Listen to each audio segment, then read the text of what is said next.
अनैतिक संबंधाला अडथळा ठरलेल्या पतीचा पत्नीने धीराच्या मदतीने काढला काटा. प्रेत प्लास्टिकच्या बोरीत टाकून तलावात फेकले. सख्खा भाऊ पक्का वैरी झाला.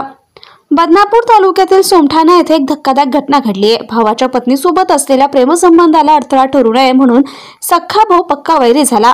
अनैतिक संबंधाला अडथळा ठरलेल्या पतीचा पत्नीने धीराच्या सोबत मिळून कुऱ्हाडीचे घाव घालून खून केल्याची घटना उघडकीस आली. पत्नी आणि भावाने मिळून भावाचा काटा काढल्याने खळबळ उडाली आहे. गुरुवार दिनांक 13 नोव्हेंबर 2025 रोजी सायंकाळी 6 वाजता मिळालेल्या माहितीनुसार खून केल्यानंतर त्यांचा मृतदेह हा गोणीत भरून तो तलावात फेकला होता. बदनापूर तालुक्यातील निकळज शिवारामधील वाला सोमठाणा तलावातून 12 नोव्हेंबर 2025 रोजी सकाळच्या सुमारास एक अज्ञात प्रेत आढळून आल्यानंतर परिसरात खळबळ उडाली होती. मिळालेल्या माहितीनुसार तलावातील प्रेम मुरघासाच्या प्लास्टिकच्या बोरीत बंद अवस्थेत असल्याचं दिसून आलं होतं. याबाबतची माहिती मिळताच पोलीस निरीक्षक MT सुरवसे आणि त्यांचे पथक घटनास्थळी दाखल झाले.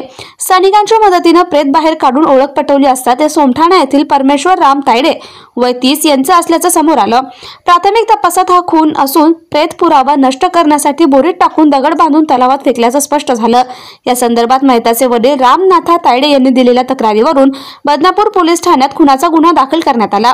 त्यानंतर पोलिसांनी तपासाची चक्रे वेगाने फिरवून काही तासातच मयताचा भाऊ ज्ञानेश्वर तायडे वय 28 आणि ज्ञानेश्वरची पत्नी मनीषा तायडे वय 25 यांना ताब्यात घेतले.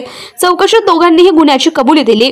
मयत परमेश्वर हा मनीषा आणि तिचा दीर ज्ञानेश्वर यांच्या अनैतिक संबंधांना अडथळा ठरत असल्याने दोघांनी 15 ऑक्टोबर 2025 रोजी मध्यरात्री कुऱ्हाडीने वार करून त्याचा खून केल्याचं पोलिसांना सांगितलं.